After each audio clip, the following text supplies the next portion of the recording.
જતા પૃથ્વી દુઃખી થઈ છે, કારણ કે દૈત્યો અને જે રાજાઓ હતા તે બધા પોતાની મર્યાદા ચૂક્યા છે અને તેના કારણે એમના સ્વભાવથી પૃથ્વી દુઃખી થયા છે અને ભગવાનની શરણે ગયા છે.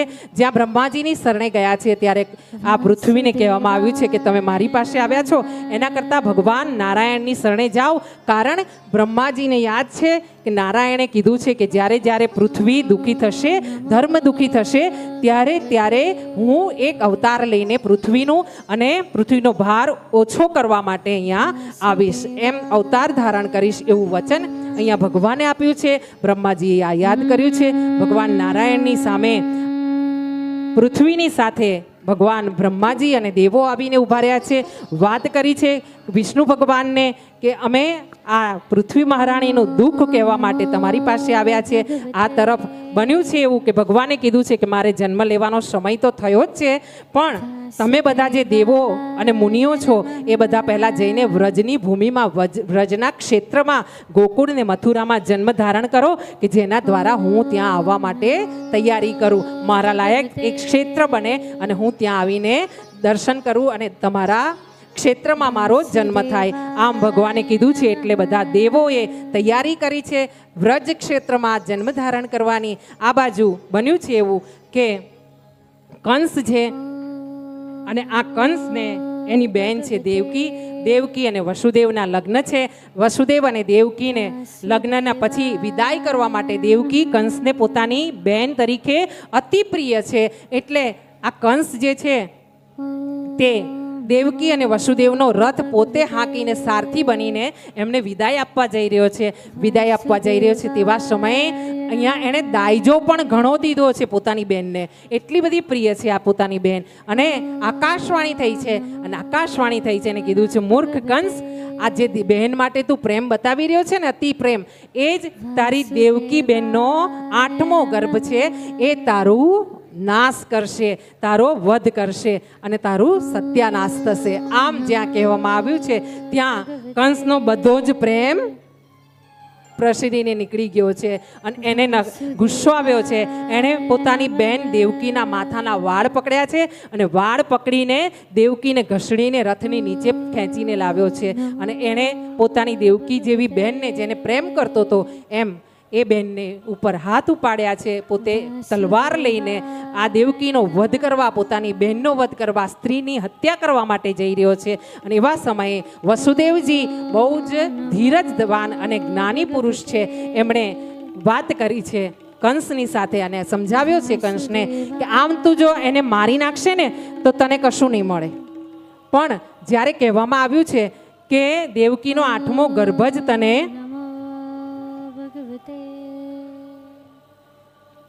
દેવકીનો 8મો ગર્ભ જ તારો નાશ કરવાનો છે, તો તું શાને માટે ગભરાય છે? જે દેવકીનો 8મો ગર્ભ હશે કે 8મું બાળક હશે હું લાવીને તને આપી દઈશ. સૃષ્ટિમાં બહુ ઓછા વ્યક્તિ હોય છે કે બહેન ઉપર હાથ ઉપાડે, હા, પણ હવે કળિયુગમાં મેં બહુ સાંભળ્યું છે કે ભાઈઓ બહેનોને મારે છે. અને બહેનો પાછી કેવી હોય છે ખબર છે? 50 વર્ષની 40 વર્ષની બહેનો હોય છે કે જેમના પતિ નથી હોતા અને એવી બહેનો ઉપર ભાઈઓ ના વાત ઉપર કોઈ વાત જ ના હોય છતાં પણ હાથ ઉપાડતા મેં જોયા છે. આ કળિયુગની અસર છે અને અહીંયાથી હું એટલા માટે બોલી રહી છું કે કદાચ કોઈના કાનમાં જાય અને એને સદબુદ્ધિ આવે કે ગમે તેટલી તકલીફ હોય ને પણ સ્ત્રી પર હાથ ક્યારેય નહીં ઉપાડવો. હા, એને જતી કરવી, એને માફ કરવી, એની પર દયા કરવી, કારણ કે સ્ત્રી એ પુરુષ કરતાં એક પોઝિશન નીચે જ છે ગમે તેમ. હા, અત્યારે સ્ત્રીઓ એમ કહેવાય કે ખભાથી ખભા મેળવીને સ્ત્રીઓ ચાલી રહી છે, પણ ખરેખર તો સ્ત્રી બહાર નીકળે ને ત્યારે એને અનુભવ થતો જ હશે, સ્વીકારે કે ના સ્વીકારે, કે પુરુષ કરતાં સમોવડી તો નથી જ. હા, પણ જે સમજે, જે સમજદાર છે ને એ આ વસ્તુ સ્વીકારે છે. હા, પોતાની જગ્યા સમજીને દીકરીઓએ, અને એમાં આપણા ગુજરાતમાં, અમારા ગુજરાતમાં તમને વાત કરું કે ગુજરાતમાં તો તમે બહેનોને જુઓ ને તો તમને એમ થાય કે એમને છુટ્ટી મળી છે ને એનો એ દુરુપયોગ કરી રહી છે બહેનો. હા, એવી ઘટનાઓ આપણાને જોવા મળે છે. તો મારે તો માતાઓ બહેનોને અહીંથી એટલું જ કહેવાનું કે આપણી જેટલી મર્યાદા છે ને, જેટલું આપણાને શોભે છે ને એ પ્રમાણે જ જીવન જીવવું જોઈએ. આપણાને એમાં જ લાભ છે, એમાં જ આપણું કલ્યાણ છે, નહીતર મોટી તકલીફો એટલે જ ઘણી વાર તો આવે છે. બહેનોને. હા, એટલે અસ્તુ જેટલું સમજાવવા માંગુ છું એ બોલી નથી શકતી, કારણ કે ઘણીવાર મારી યુટ્યુબમાં મને એવા કોમેન્ટ્સ આવે છે કે બેન તમે બહેનોને જ બહુ જ સમજણ આપો છો. પણ હું કહું છું, હું બહેનોને એટલા માટે સમજાવી રહી છું કે એક તો હું પોતે બહેન છું, બીજું હું એટલા માટે સમજાવી રહી છું બહેનોને વધારે વાતો કે ધર્મનો પૂરેપૂરો ભાર સ્ત્રીઓના ખભા પર છે. હા, ભાઈઓના ખભા પર ધર્મનો ભાર નથી.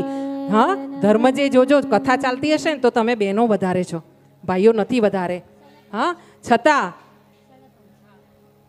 બન્યું છે એવું કે અહીંયા વસુદેવજીને અને દેવકીને પોતાના સ્થાને જવા દેવામાં આવ્યા છે. દેવકી ગર્ભવતી થયા છે, પહેલું બાળક થયું છે, વસુદેવજી લઈને આવ્યા છે. વસુદેવજી જ્યાં લઈને આવ્યા છે અને આ કંસને આપવામાં આવ્યું છે, ને જ્યાં કંસને આપવામાં આવ્યું છે ત્યારે વસુદેવજીએ કીધું છે કે ભાઈ આ તારો પહેલો ભાણિયો છે, હવે આને તારે જે રીતે કામ પતાવવું હોય તે રીતે તું કરી શકે છે. મેં વચન આપ્યું હતું એટલે હું આ વચન પાળી રહ્યો છું, આ તું તારા હાથમાં પકડ. અને આમ વસુદેવજીએ પ્રથમ બાળક કંસના હાથમાં આપ્યું છે. કંસે બાળકને જોઈને જ્યાં એને મારવા માટે વિચાર કર્યો છે પણ એને સદબુદ્ધિ આવી છે. જોજો હો, માટલું ઘડો ભરાતો હોય ને ત્યાં કેવી રીતે ઘડો ભરાય છે પાપનો, એ જોજો. આ એક છે. એક બીજું છે શિશુપાલ કે જે પાપનો ઘડો ભર્યા જ કરે છે. હા, સામે ભગવાન કૃષ્ણ ઊભા હોય અને છતાં સદબુદ્ધિ ના આવે એવા બહુ ઓછા હોય. અને અહીંયા બન્યું છે એવું કે જ્યારે કંસને બાળક આપવામાં આવ્યું ત્યારે એણે પાછું આપ્યું છે બાળકને. કીધું છે કે જીજાજી બનેવીજી આ તો પહેલો ગર્ભ છે, પહેલો બાળક છે અને હજુ તો 8મા ગર્ભથી મને તકલીફ છે, તમે આ બાળકને પાછું લઈ જાઓ. જ્યારે બાળકને પાછું લઈ જવાનું કીધું છે ત્યારે વસુદેવજી ખુશ થયા છે અને એ પાછું લઈને જ્યાં પોતાના ઘર તરફ ગૃહ તરફ પાછા ચાલવા માંડ્યા છે એવા જ સમયે નારાયણ નારાયણ નારાયણ નારાયણ કરતા, વીણાનું વાદન કરતા ભગવાન નારાયણ પધાર્યા છે. નારાયણ મુનિ આવીને આ કંસને કીધું છે તું તો બહુ ભોળો છે કંસ, બધા તને અમથો અમથો કહે છે કે તું દુષ્ટ છે, હા દુર્જન છે, નરાધમ છે, પણ તું આમાંનો કશું જ નથી, તું તો ભોળો છે. ત્યારે કંસે પૂછ્યું કેમ, હું કેમ ભોળો છું? આ જો ઘડો અડધો રહેતો હતો ને આ નારદજીએ આવીને પૂરો કરાવ્યો છે એના કર્મનો ઘડો. હા, અને આમ કરતા કંસને સમજાવવામાં આવ્યું છે. એક નાનકડું અમથું ગુલાબનું ફૂલ લીધું છે, કમળનું ફૂલ લીધું છે અને પછી કીધું છે જો ભાઈ હું આ બાજુથી 1 2 3 5 6 8 આમથી પત્તી તોડું તો આ 8મી પત્તી છે ગુલાબની, અને જો આમથી હું પત્તા તોડવા માંડું ને તો આ બાજુનું જે પાંદડું છે ને એ 8મું છે, વચ્ચેથી તોડું ને તો બીજું પાંદડું 8મું થાય છે, અંદરથી તોડું ને તો બહારનું પાંદડું 8મું થાય છે. તું વિચાર કર કે 8મો ગર્ભ કયો હશે એ તું કેવી રીતે નક્કી કરી શકે? આમ જ્યાં કંસના કાનમાં નારદ મુનિએ વાત નાખી છે ત્યાં તો કંસને ફરીથી ગુસ્સો આવ્યો છે અને કંસે જે વસુદેવજી રસ્તા પર જઈ રહ્યા છે ત્યાં પેલો પાટલો લઈ લો, ત્યાંથી આ પાટલો આગળ છે ને એ લઈ લો, પડી જવાશે. હા, અને આમ પેલા દાદા પડતા પડતા રહી ગયા. તો વસુદેવજીને પાછા બોલાવવામાં આવ્યા છે અને પાછા બોલાવીને કંસે પેલા નાનકડા અમથા પ્રથમ બાળકને દેવકી અને વસુદેવના પ્રથમ બાળકને પોતાના હાથમાં પકડ્યો છે અને પકડીને જોરથી શિલા પર ફટકાર્યો છે અને આમ એનું મૃત્યુ થયું છે પ્રથમ ગર્ભનું, પ્રથમ બાળકનું. આગળ ચાલતા દેવકી અને વસુદેવને કારાગૃહમાં પૂરવામાં આવ્યા છે, જેલમાં પૂરવામાં આવ્યા છે. દેવકી વિલાપ કરી રહી છે, મારું પ્રથમ બાળક હતું, મેં એનું મુખ પણ બરાબર જોયું નહોતું, હજુ તો મેં એને અમૃતપાન કરાવ્યું નહોતું અને તમે લઈ જઈને એને આપી દીધું, તમે શું જોઈને એને આપ્યું? અને ત્યારે વસુદેવજી કહી રહ્યા છે કે સજ્જન વ્યક્તિની જીભ હોય ને, એનું વચન હોય ને એ જ એનું કિંમત છે, એ જ એની ઓળખાણ છે. હું જ્યાં સુધી મારા વચન ઉપર નહીં ચાલું ને ત્યાં સુધી હું કાંઈ નથી. અને આમ મેં વચન આપ્યું હતું કંસને એટલે હું મારા બાળકને લઈને ત્યાં ગયો હતો. આમ વસુદેવજીએ પોતાની સજ્જનતા બતાવી છે.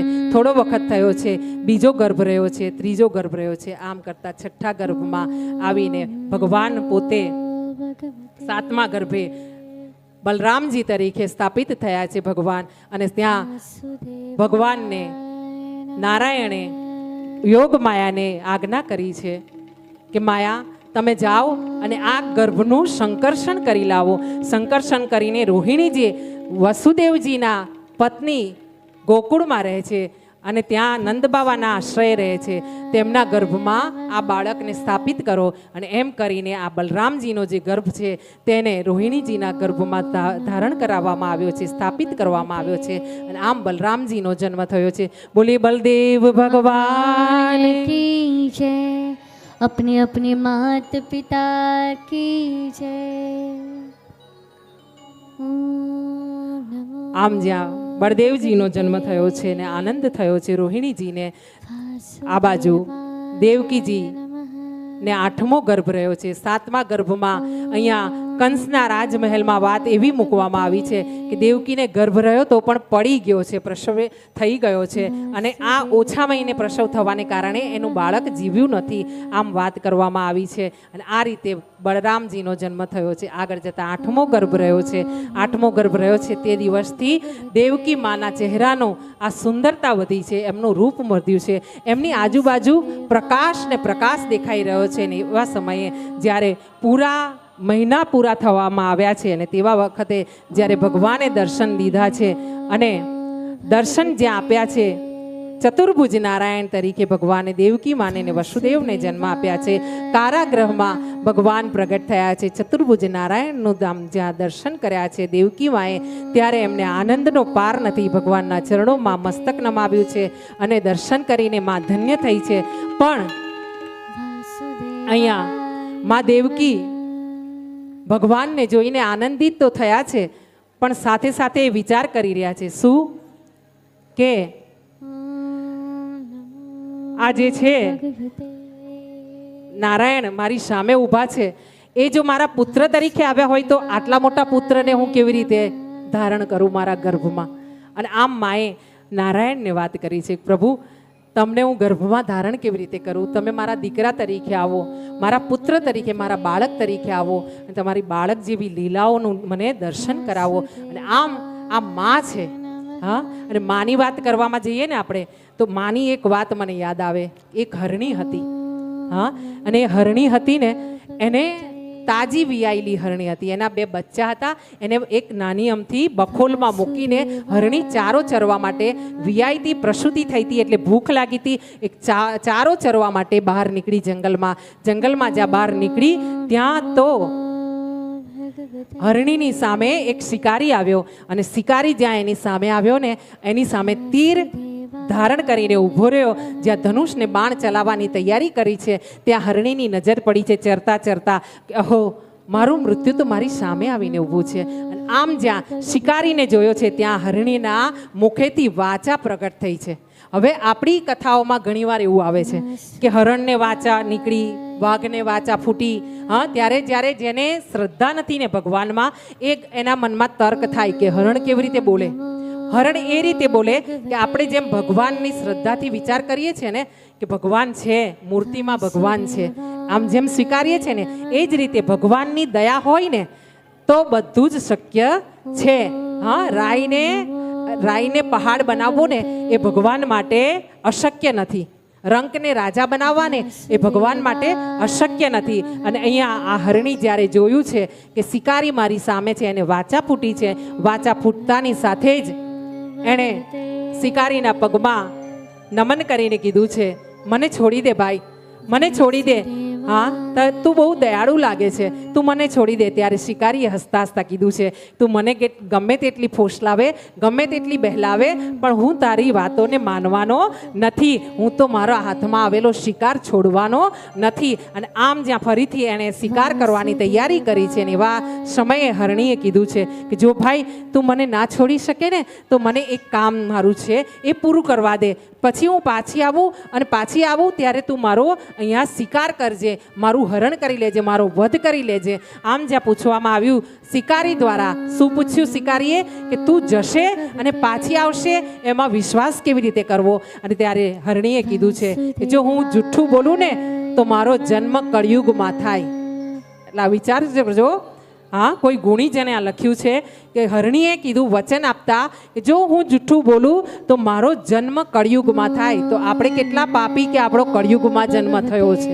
અને એ કળિયુગમાં જન્મ થવા પછી એટલા પુણ્યશાળી ખરા જ કે ભાગવતજીમાં બેઠા છે અને આ સંન્યાસ આશ્રમના સાક્ષાત દેવોની સામે બેઠા છીએ. હા, એ પણ 3-3 કલાકથી. અહીંયા હરણીએ કીધું કે ભાઈ, હું તને વચન આપું છું, મારા નાના નાના 2 બાળક બખોલમાં મૂકીને આવી છું. હજુ જન્મતાની સાથે એમને છોડીને આવી છું. જન્મ્યા પછીનું પહેલું અમૃત પણ એને મેં પીવડાવ્યું નથી, તો મને છોડી દે, હું એને અમૃત મારું ધાવણ ધવડાવીને તરત પાછી આવીશ. આ હરણીને છોડવામાં આવી છે. હરણી બખોલમાં ગઈ છે. માનું આવું ચિંતાતુર દ્રશ્ય જોઈને, મુખડું જોઈને આ નાના બાળકો હતા, એમણે પૂછ્યું છે, માં તું આટલી મોડી કેમ આવી? મોડી આવી અને પાછી ચિંતામાં કેમ છે? આમ જ્યાં હરણીના બાળકોએ પૂછ્યું ને, ત્યારે માએ કીધું છે કે બેટા, તમને આ ધાવણ ધવડાવીને અમૃત પીવડાવીને મારે પાછું જવાનું છે અને મારે વધ થવાનું છે. એક શિકારી મારી રાહ જુએ છે. આવું વાત કરી છે. ત્યારે નાના બચ્ચાઓએ જીદ કરી છે અને બચ્ચા પણ માની સાથે ચાલ્યા છે. બચ્ચા આવ્યા છે હરણીની સાથે, શિકારીની સામે ઊભા છે. સામે ઊભા રહીને જ્યાં માં કહે છે મને તીર મારો, હવે મને તમે વધ કરો, ત્યારે હરણીના બચ્ચાએ કીધું છે સાથે સાથે કે ના, માને પહેલા ના મારશો. હરણીના બચ્ચા ધ્યાનથી સાંભળજો, દર્શન કરજો. હરણીના બચ્ચાએ શું કીધું છે? મારી માને પહેલા ના મારશો. ત્યાં હરણીએ કીધું છે મને મારો.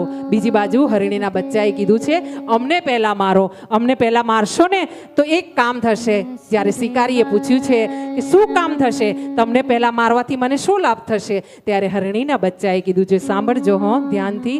શું કીધું છે કે જો અમને પહેલા મારશો ને તો અમે જ્યારે સ્વર્ગમાં જઈશું ને અને અમે સ્વર્ગમાં ફરતા આવીશું ને, ત્યાં તમે પાછળથી મારી માને તમે મારી નાખશો ને, તો મારી મા પાછળથી સ્વર્ગમાં આવશે ને, તો અમે સ્વર્ગની ભીડમાં ક્યાંક અટવાતા આવીશું ને, મારી મા પાછળથી આવશે ને તો અમને ઓળખી જશે અને મને પકડી લેશે ને મને હૃદયથી લગાવશે મારી મા, અને અમને આમ પાછી અમારી મા મળી જશે. અને જો તમે પહેલા મારી માને મારી નાખશો અને મારી મા સ્વર્ગમાં જતી રહેશે અને પાછળથી અમને મારશો ને અમે સ્વર્ગમાં જઈશું ને, તો અમે જઈને મારી માને ઓળખી શકીએ એટલી અમારી હેસિયત હજુ નથી, હજુ અમે નાના છીએ. આમ હરણીના બચ્ચાએ વાત કરી છે. આ માં હોય છે કે હજારો હોય ને એમાં પોતાના બાળકને ઓળખી જાય. હા, નાનું બાળક જન્મે ને એને રાત્રે એ રડે ને એ પહેલા 5 મિનિટ પહેલા એની માને ખબર પડી જાય કે મારા બાળકને કાં તો ભીનું કર્યું છે, ગંદુ કર્યું છે, અને કાં તો એને ભૂખ લાગી છે. આ 5 મિનિટ પહેલા જાગે ને એ માં છે. હા, એટલે જ કહે છે કે માં તે માં, બીજા બધા વગડાના વા. અહીંયા આવો, 8મો ગર્ભ રહ્યો છે. ભગવાનને વિનંતી કરવામાં આવી છે કે તમે હવે ભગવાન મારા ગર્ભમાં સ્થાપિત થાવ. ભગવાન સ્થાપિત થયા છે અને આગળ ચાલતા કહેવાય છે કે પૂરા સમય થતા મધુર માસ એવા શ્રાવણ માસની અષ્ટમીનો સમય આવ્યો છે. મધ્યરાત્રિનો સમય છે. બધું જ વાતાવરણ મધુર બન્યું છે. પક્ષીઓનો કલરવ રાત્રે થયો છે. ચંદ્રમા પૂર્ણ પ્રકાશ આપી રહ્યા છે. એવા સમયે રાત્રિના સમયે કમળો ખીલ્યા છે. સુગંધિત વાતાવરણ થયું છે.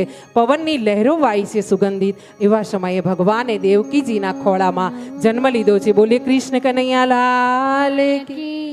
अपने अपने मात पिता की जय. મા દેવકી પોતાના લાલના મુખડાને ચુંબન કરી રહી છે. એને જોઈ રહી છે આ મુખારવિંદને, જે બાળક શ્યામ વર્ણનું છે, ઘુંઘરાળા વાળ છે, મોટા મોટા નેત્રો છે, નાના નાના હાથ અને પગ છે. એવું નાનકડું અમથું બાળક મા દેવકીના ખોળામાં રમી રહ્યું છે. એવા સમયે વસુદેવજીએ એક નાનકડી અમથી ટોપલીમાં આ બાળકને લીધું છે અને વિચાર કરી રહ્યા છે કે શું કરવું હવે, આને કેવી રીતે હું સાચવું. એવા સમયે આકાશવાણી થઈ છે. આકાશવાણીમાં કહેવામાં આવ્યું છે કે આ બાળક જે છે ને એને લઈને તમે ગોકુળ જાઓ અને ગોકુળ જઈને નંદ બાવાના ઘરે યશોદાજીના ખોળામાં આ બાળકને અર્પણ કરજો. અને ત્યાં જે યોગમાયાએ જન્મ લીધો છે એને અવાજ ના કરશો, વાતો પછી કરજો. તો જે બાળક ત્યાં જન્મ્યું છે યોગમાયા, એ દીકરીને લઈને તમે પાછા આવજો. આમ જ્યાં વસુદેવજીને કહેવામાં આવ્યું છે, વસુદેવજીએ પૂરો ભગવાન ઉપર ભરોસો કરીને બાળકને ટોપલામાં ધારણ કર્યો છે. આ લાલાને ટોપલામાં લઈને વસુદેવજી ચાલ્યા છે. જ્યાં થોડાક આગળ ચાલ્યા છે ને ત્યાં એમને જે બંધાયેલી સાંકળોના બંધન હતા એ બધા તૂટીને નીચે પડ્યા છે. આ ભગવાનની યોગમાયા છે. આ નાનો લાલો છે પણ સાક્ષાત નારાયણનું સ્વરૂપ છે. આગળ જતા જે બંધ દરવાજા હતા, મોટા મોટા તોતિંગ દરવાજા હતા, હતા એ બધા દરવાજાના તાળા તૂટીને નીચે પડ્યા છે. આગળ જ્યાં વસુદેવજી ટોપલામાં બાળકને લઈને લાલાને લઈને આગળ વધ્યા છે તો થોડાક આગળ ચાલતા જે બધા દૂતો અહીંયા બેઠા હતા દરવાજાની પાસે અને પહેરો ભરી રહ્યા હતા રક્ષા કરવા માટે કે ક્યાંક એ બાળકને મૂકી ન આવે બીજી જગ્યાએ. વસુદેવજી એમ વિચાર કરીને જ્યાં મૂકવામાં આવ્યું હતું ત્યાં જે દૂતો બેસાડવામાં આવ્યા હતા રક્ષા માટે એ બધા દૂતોને અહીંયા યોગમાયા દ્વારા નિંદ્રા આવી છે અને નિંદ્રામાં પોતે ભાન ભૂલી ગયા છે, દેહનોને સૂઈ ગયા છે. વસુદેવજી આગળ ચાલ્યા છે મા યમુનાજીના ખોળા આગળ આવ્યા છે કિનારે. વસુદેવજી ટોપલામાં લાલાને લઈને ઊભા રહ્યા છે, વિચાર કરે છે કેમ કરીને આટલા નાના બાળકને ગોકુળ સામે પાર લઈને લઈ જાઓ. હા, અને આમ જ્યાં વિચાર કરી રહ્યા છે ત્યાં એમને વિચાર આવ્યો છે કે જેમણે મને આકાશવાણી કરી છે એ જ આગળ રસ્તો કરશે. દરેક વ્યક્તિએ એ વિચારવું જોઈએ કે મને જેણે જન્મ આપ્યો છે ને એ જ મારું જીવન ચલાવી રહ્યું છે. પણ આપણે નાદાન અને મૂર્ખ છીએ, અજ્ઞાની છીએ કે ચિંતા આપણે કરીએ છીએ અને ચિંતા કરીને એણે જે વ્યવસ્થા કરી છે ને એમાં આપણે વિઘ્ન નાખીએ છીએ અને એટલે આપણું નસીબ, આપણી તકલીફો થાય છે.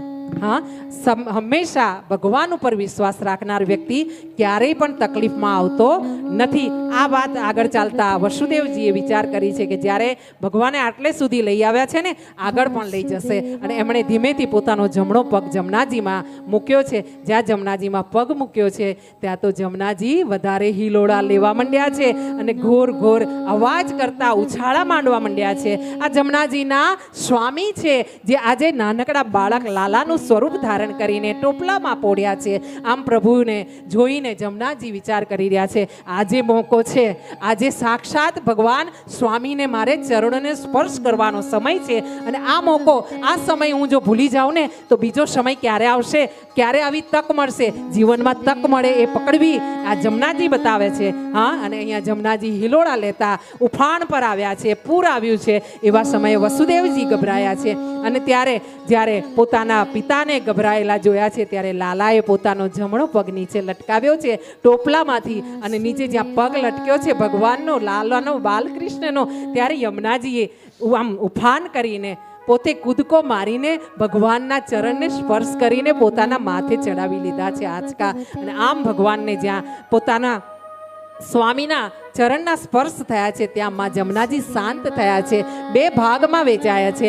આમ વસુદેવજી ટોપલામાં લાલાને લઈને આગળ વધી રહ્યા છે. આગળ વધ્યા અને ગોકુળમાં આવ્યા છે.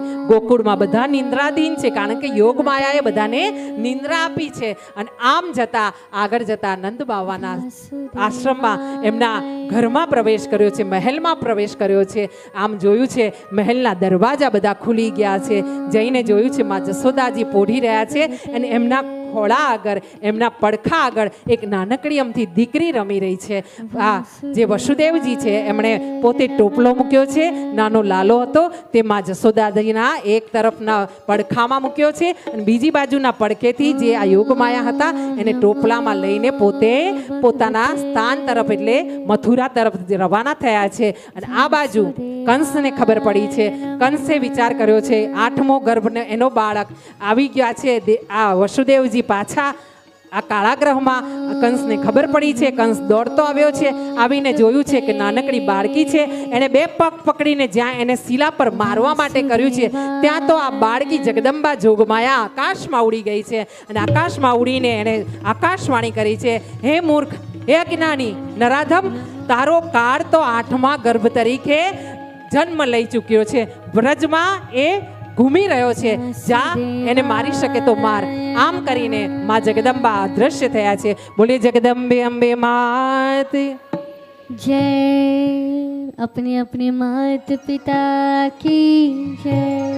આ બાજુ જશોદા મૈયા સૂતા છે અને નંદ બાવા એવા સમયે પરોડિયાના પ્રભાતે બ્રહ્મ મુહૂર્તમાં ગૌ માતાઓની સેવા કરે છે. કહેવાય છે કે 9 લાખ ગાયો જેના ઘરે હતી એવા નંદ બાવા હતા અને નંદ બાવાની ઉંમર લગભગ જશોદામાં અને નંદ બાવા 90 વર્ષના હતા એવી વાત કહેવામાં આવે છે. અને ત્યાં સુધી એમને બાળક નહોતા, પણ ધન્ય એવા બાવા નંદ બાવા અને મા જશોદા કે આટલા વર્ષે લાલાએ એમને પસંદ કર્યા છે. અને નંદ બાવાએ જશોદામાની સેવા માટે પોતાની બહેનને અહીંયા બોલાવી છે અને કીધું છે કે તું તારી ભાભીની સેવા કરજે અને લાલો આવે કે લાલી આવે પછી તને તારું દાપું આપીશું, પછી તું તારા ઘરે જજે.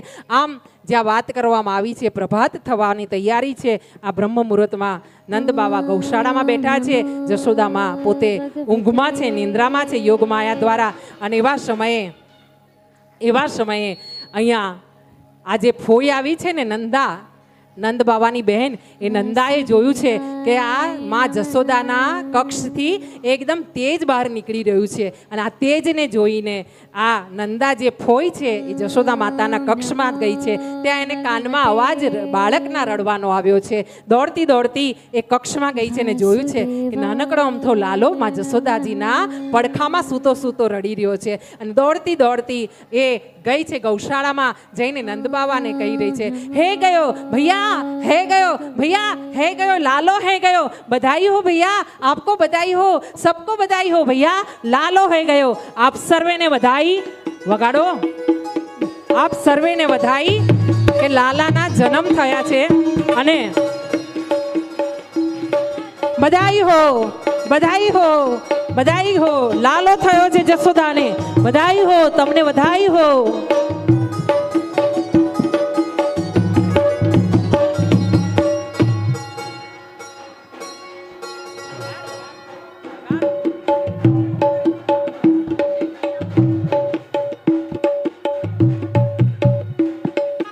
बधाई हो, बधाई हो.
जय हो नंदलाल की.